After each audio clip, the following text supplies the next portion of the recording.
Sesikhuluma ke ngezinto ezithinta kakhulukazi ukuthi ngabe kwenzakalani eThekwini. Uye wabona ke ubaba ke ukhansela imeya eTheku ubaba uCyril Xaba ohlelweni masukume sakhe iTheku luba njalo ngoLwesibili.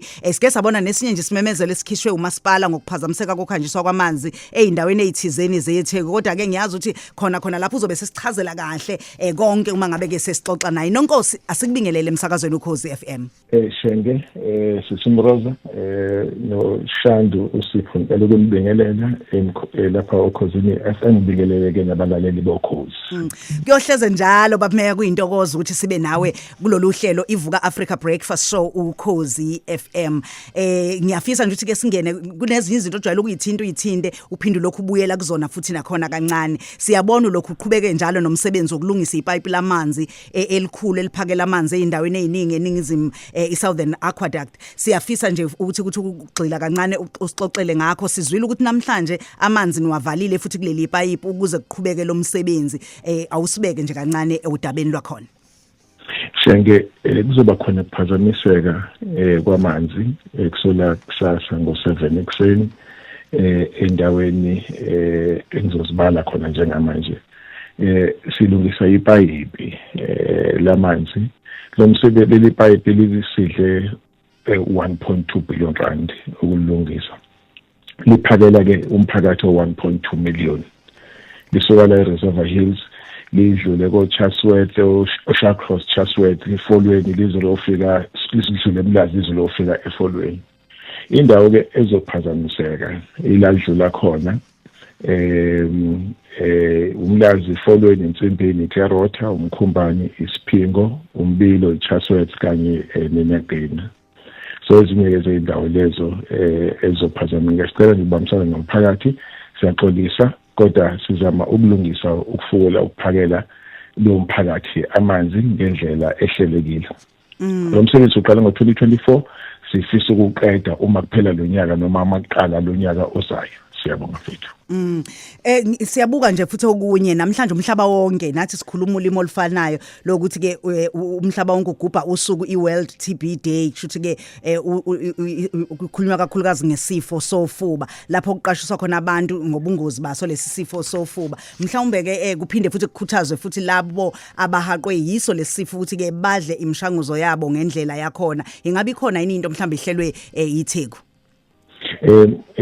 Shenge ngifuna ukugcizelela nje kuloko kushoyo ukuthi lolu suku libalekile emhlabeni wonke jikelele ngoba sithi uma usuhloliwe wathola ukuthi unesifo seTB uma udla imishanguzo igcina isiphelile egazini.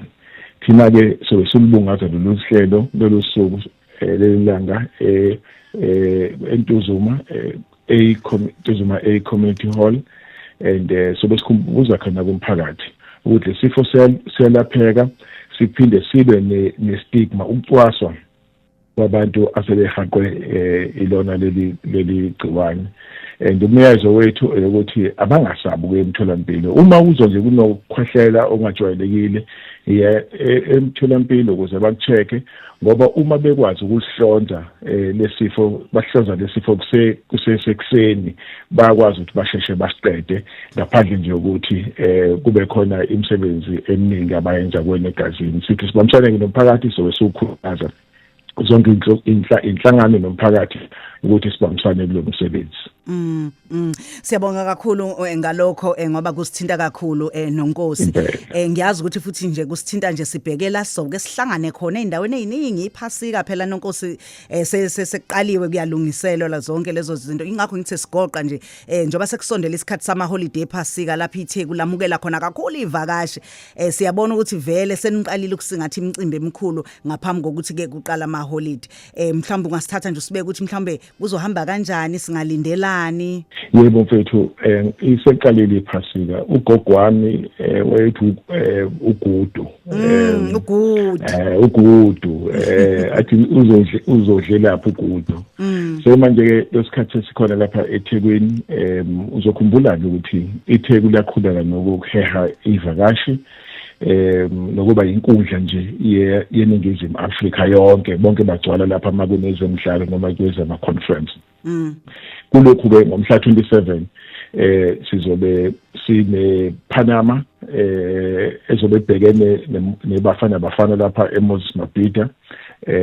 Umdlalo wakhona uzoqala ngo9 uyindle nganye yokuzilungiselela ungenela indebe yomhlaba neMelika ezoba seMelika enye ingxenye izoba seCanada enye izoba seMexico kona lonyaka kuzothi ngomgqibelo futhi khona leli viki kube nendumezulu ye-Gospel Music Festival ithiwa i-Pre-Easter Gospel Music Festival izobe lapha e-ICC.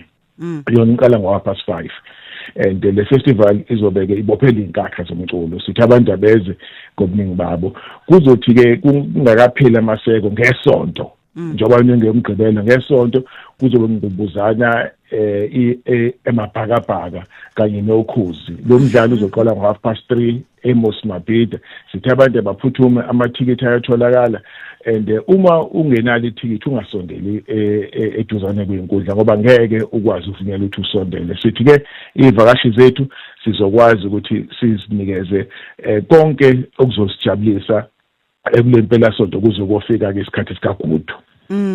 Hayi kuyabonakala ukuthi kuzobe kumnandi kakhulu njengoba usubalile nje ukuthi kushuthi nje izinsuku nje 27 28 29 itheku lizobe limi ngenyawo ziningi izinto ezizobe kwenzeka siyabonga nje kakhulu siyabonga kakhulu. Yebo kanti ke lolu hlelo ulwethulela ngezilokotho ezinhle umkhandlu wetheku yezwa ke mthiwe ukuthi hayi bhakabhaka lizobe litheleke ngeinkane namakhosi Kaizer Chiefs ngo3:30 ntambama khona la eMoses Mabhida Stadium abantu ke abaphuthume bawathola amathikithi.